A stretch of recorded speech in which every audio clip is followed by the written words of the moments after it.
협정 시한을 4개월 이상 초과한 제11차 한미 방위비 분담금 특별협정 협상이 타결될 기미를 보이지 않고 있다. 지난 3월 미국 로스앤젤레스에서 열린 제7차 회의에서 합의점을 찾지 못했던 한미는 한국의 연간 분담금을 기존 규모보다 13% 오른 1조 1,700억 원 정도로 인상하는 잠정 합의안을 만들었다. 그러나 지난달 1일부터 주한미군 한국인 근로자 4천여 명이 강제 무급 휴직에 들어가고 같은 달 20일 도널드 트럼프 대통령이 거부 의사를 공개적으로 밝히면서 협상 분위기는 급속히 냉각됐다. 미국은 최근 한국에 제11차 SMA보다 50% 정도 인상된 13억 달러를 제안한 것으로 알려졌다. 트럼프 미 행정부는 많이 양보했다. 이것이 마지막 제안이라며 한국 측이 유연성을 더 발휘해 줄 것을 압박하는 모양새다. 하지만 미국의 압박에 대한 국내 여론의 거부감이 강한 상황에서 해결의 실마리가 단기간 내 잡히기는 어렵다는 관측이 많다. 미 한국이 더 타협해야 한다. 미국은 방위비 분담금 문제와 관련 액수의 차이는 있지만 한국의 부담을 늘리려는 기조를 굽히지 않고 있다. 미 국무부는 7일 방위비 분담금 협상에 대한 미국의 소리 방송의 질의에 우리의 오랜 관점은 한국이 더 기여할 수 있고 더 기여해야 한다는 것이라고 밝혔다. 이어 서로가 받아들일 수 있는 합의에 이르기 위해 지난 몇 주 동안 우리는 상당한 유연성을 보였다며 한국 정부도 더 타협해 주길 바란다고 강조했다. 마크 네퍼 미 국무부 동아시아 태평양 담당 부차관보는 지난 5일 우리는 지금까지 매우 유연했다고 생각한다며 한국에도 일정한 유연성을 기대하고 있다고 말했다. 제임스 앤더슨 미국 방부 정책 담당 부차관 지명자도 상원 인준 청문회를 앞두고 제출한 서면 답변에서 한국에 좀 더 공평한 비용 분담을 짊어지라고 요청 중이라고 밝혔다. 한국 정부는 협상 중이라는 입장이지만 과도하다는 의미의 방점이 찍히는 분위기다. 김인철 외교부 대변인은 7일 정례 브리핑에서 수용 가능하려면 협상 결과는 어느 쪽이 보기에도 합리적이고 공평해야 하는 것이라고 밝혔다. 국회가 지난달 29일 무급휴직 중인 주한미군 한국인 근로자 4천여 명을 위한 생계안정 지원 특별법을 통과시켜 급한 불을 끄면서 분리할 게 없다는 목소리도 나온다. 방위비 분담금 증액을 압박해온 미국은 기존에는 구체적인 액수는 언급을 자제해왔다. 하지만 트럼프 대통령이 한국이 더 많이 부담해야 한다는 의중과 협상 타결이라는 현실적 필요성을 감안해 미국이 잠정 합의안보다 한국의 부담을 높인 제안을 했을 가능성은 있다.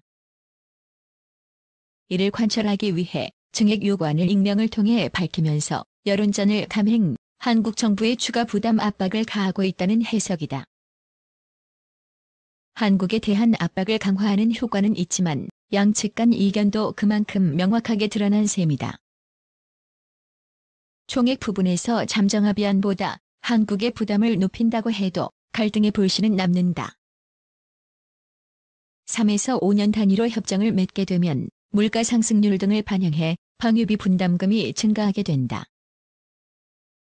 미국이 요구하는 13억 달러의 지불 시기가 협정 종료 시점인지 아니면 협정 첫 해부터인지가 협상의 쟁점이 될 수 있다는 지적이 나오는 대목이다. 이는 제11차 SMA 협정에 의한 방위비 분담금의 실질적 총액 규모에 영향을 미칠 가능성이 있다. 13억 달러를 지불하는 시기가 협정 첫 해가 되면 협정 종료 시점에서의 분담금 규모는 13억 달러보다 상당히 늘어난다. 한국의 부담을 늘리려는 미국으로서는 선호할 만한 방법이다. 이 밖에도 경북 성주에 배치된 사드 운영비와 유사시 한반도로 출격하는 주일 미군 전력에 대한 지원 규모 등도 쟁점이 될 수 있다. 한미동맹 전반에 영향 미칠 우려. 방위비 분담금 협상 문제는 한미동맹 관계에서 다양한 이슈 중 하나일 뿐이다. 문제는 꼬리가 몸통을 흔든다는 말처럼 한미동맹 전반에 영향을 미칠 수 있을 정도로 여파가 확산할 가능성이 있다는 점이다. 미 의회 조사국은 지난달 22일 보고서에서 한미 간에 지속적으로 다양한 사안들에 대한 긴장이 표면화되고 있다며 방위비 분담금 협상을 예로 들었다.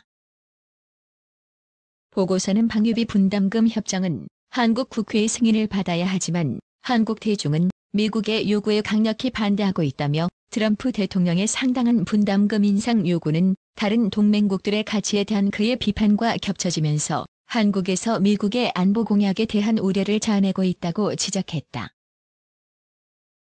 대표적인 사례가 주한미군 감축이다. 미국 방수관법은 주한미군을 28,500명 이하로 줄이는 것에 예산을 사용할 수 없도록 하고 있다. 그럼에도 방위비 분담금 협상이 난항을 겪으면 주한미군이 줄어들 수 있다는 우려는 끊이지 않는다. 럭비공 같은 트럼프 대통령의 기질도 이 같은 우려를 더한다. 미국 요구대로 방위비 분담금을 대폭 증액했을 때 발생할 잉여금은 숨은 폭탄이다. 과거 주한미군 평택 캠프 험프리스 이전 사업이 시작됐을 때는 지출 규모가 커서 방위비 분담금 증가율이 25%를 넘었다. 하지만 캠프 험프리스 확장 공사가 마무리됐고 대규모 연합훈련도 중단돼 지출이 줄어들 것으로 예상되는 시점에서 방위비 분담금을 대폭 인상하면 잉여금도 기존 수준보다 많을 수밖에 없다.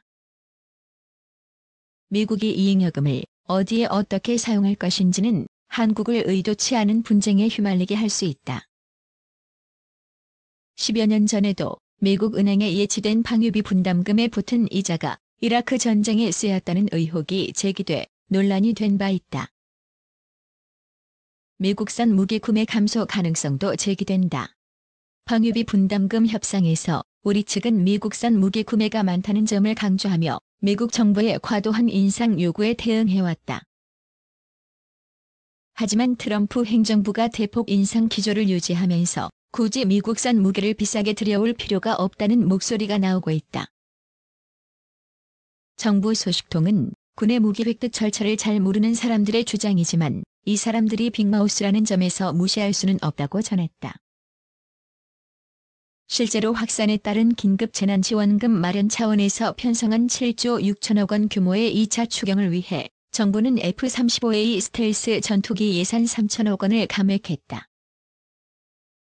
확산으로 F-35A 인도에 차질이 빚어지면서 관련 예산을 추경으로 전용한 것이지만 미국에서는 당장 급하지 않은 무기의 도입 절차를 조정해 압박하려 한다는 관측이 나왔다. 브루스 베넷 랜드 연구소 선임연구원은 지난달 16일 미국의 소리 방송에 한국 정부가 단호하게 나선 것이라며 트럼프 행정부가 방위비 분담금의 과도한 증액을 계속 고수한다면 한국은 미국산 무기 도입 예산 삭감 규모를 확대할 것이고 이로 인해 미국 내 일자리는 줄어들 것이란 점을 시사했다고 분석했다. 미 중앙정보국 북한 분석관 출신인 브루스 클랭너 헤리티지 재단 선임연구원도 방송에서 한국 정부의 국방비 삭감이 간접적으로 방위비 분담금 협상의 지렛대로 활용될 측면이 있다고 지적했다. 방위비 분담금 협상을 둘러싼 한미 간 쟁점은 쉽게 풀릴 수 있는 사안이 아니다. 일각에서는 정상 간談判이 필요하다고 주장하지만 정상들에게 정치적 부담을 주는 것보다는 실무진이 풀어야 할 문제라는 견해도 만만치 않다. 그나마 미국이 단연 단위 협정에 응한다면 트럼프 대통령의 과도한 인상 요구를 억제하면서 절충안을 만들 수도 있으나 이마저도 불투명하다. 트럼프 대통령은 오는 11월 대선을 앞두고 있어 추가적인 양보를 할 가능성도 낮다. 이에 따라 방위비 분담금 협정 공백이 장기화될 우려가 높아지고 있어 한미 정부의 향후 움직임에 관심이 쏠린다.